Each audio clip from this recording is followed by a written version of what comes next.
Alright, so I'm pretty much finished the metal work on this part here on the Rambler. This is what a proper job looks like. There's still a little bit of waviness there, but I'll take care of that in a bit. But as you can see, it's pretty much you could pretty much just put paint on here.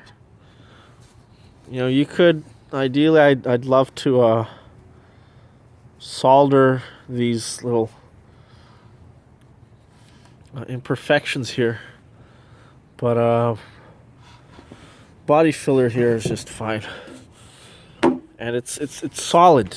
It's, as you can see, I've got all metal here, all steel here to there, and it's flat, nice and flat. This part here, these corners are a pain in the ass. The only way to deal with these corners here is with a Dremel or a die grinder with a carbide tipped bit. So this is what the other side looks like.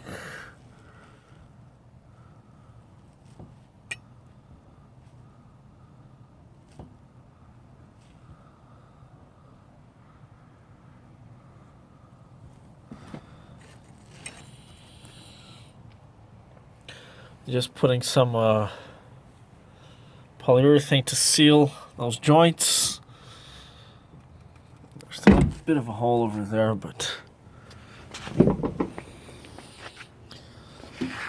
this is solid, guys. This is proper work, not the garbage that was in there before.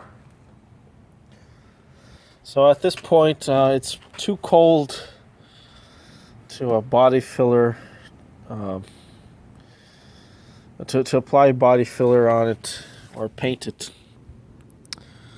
So I might just have to leave it like this for I don't know how long, or maybe I can get a friend to lend me the garage.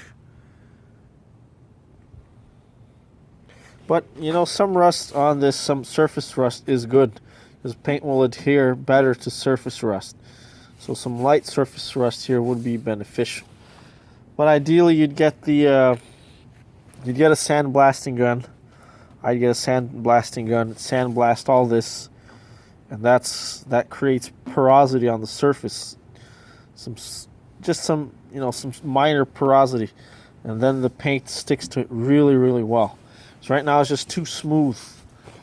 It's not good to have a surface that's too smooth, right? So I did use a sanding disc, by the way, to smooth this out. Now the surrounded part, I just incline the grinder until I get the right angle here.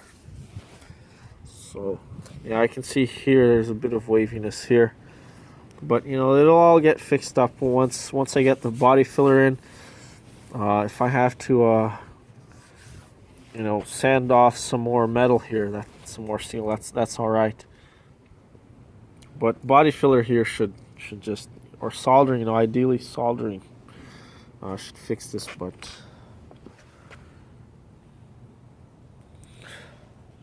it's cold. It's really cold.